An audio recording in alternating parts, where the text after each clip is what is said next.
News, सच जरूरी है। नमस्कार दर्शकों, ये है MNS न्यूज नेटवर्क और आप देख रहे हैं MNS न्यूज टीवी। मैं हूं आपके साथ श्रद्धा तिवारी। तो आइए देखते हैं आज की कुछ खास खबरें। एक नजर डालते हैं आज की हेडलाइंस की ओर।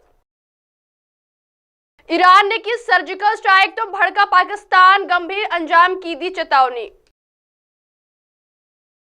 यमन में छिड़ी जंग, अमेरिका ने फिर हुतियों पर किया हमला।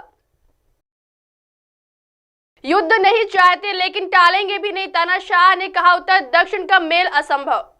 आइए देखते हैं खबरें विस्तार से। ईरान ने की सर्जिकल स्ट्राइक तो भड़का पाकिस्तान, गंभीर अंजाम की दी चेतावनी। ईरान ने मंगलवार को पाकिस्तान के बलूचिस्तान में आतंकी समूहों के ठिकानों पर हवाई हमले का दावा किया था।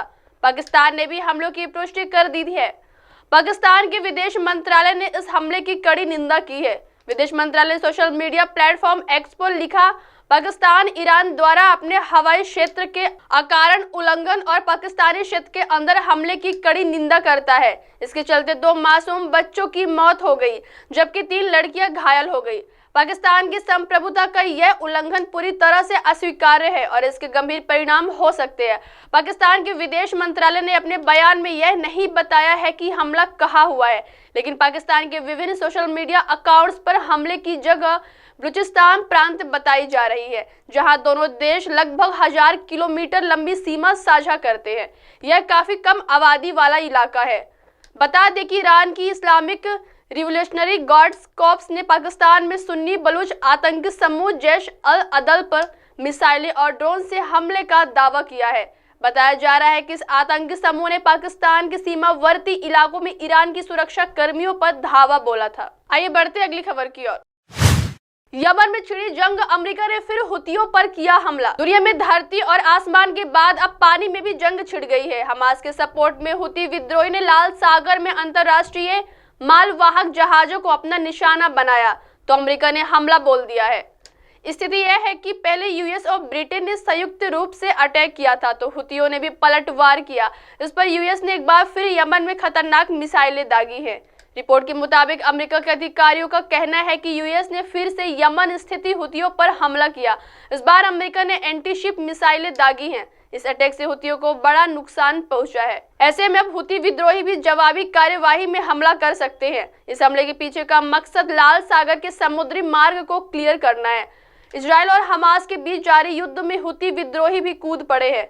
हुतियों ने हमास को सपोर्ट करने का ऐलान किया। विद्रोहियों ने समुद्र में इजराइल जाने वाले जहाजों को अपना निशाना बनाया, लेकिन ये सारे समुद्री जहाज इजराइल के नहीं थे।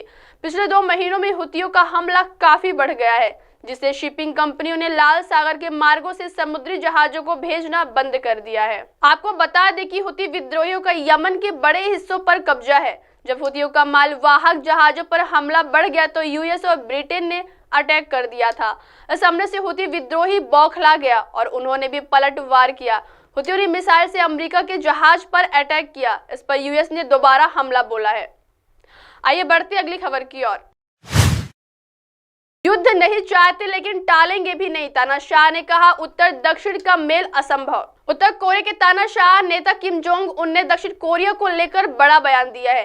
किम ने कहा कि उनका देश अब दक्षिण कोरिया के साथ सुलह नहीं करेगा।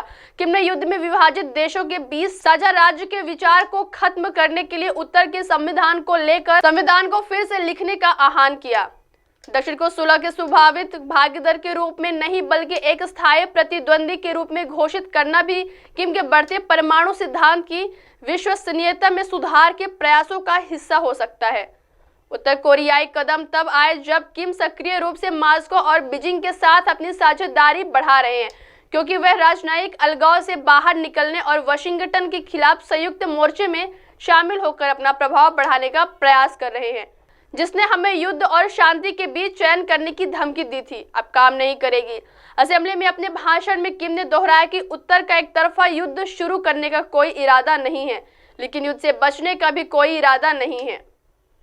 अपने बढ़ते सैन्य परमाणु कार्यक्रम का हवाला देते हुए उन्होंने कहा कि कोरियाई प्रायद्वीप में परमाणु संघर्ष दक्षिण कोरिया के अस्तित्व को समाप्त कर देगा और अमेरिका के लिए आपदा और हार लाएगा। अब आप हमारे चैनल को आपके मोबाइल पर भी देख सकते हैं। मोबाइल ऐप पर देखने के लिए प्ले स्टोर से MNS news TV app download करें। इंस्टा, हाइक, ट्विटर, कुक, फेसबुक कई सोशल मीडिया प्लेटफॉर्म पर हमारा चैनल उपलब्ध है। आप इसे यूट्यूब पर भी देख सकते हैं। आप इसे लाइव भी देख सकते हैं www.mnsnewstv.com पर। अब वक्त हो चला है दर्शकों ब्रेक का। ब्रेक से लौटने के बाद देखेगा देश और दुनिया की तमाम बड़ी खबरें। बने रहिए MNS न्यूज टीवी पर। नमस्कार।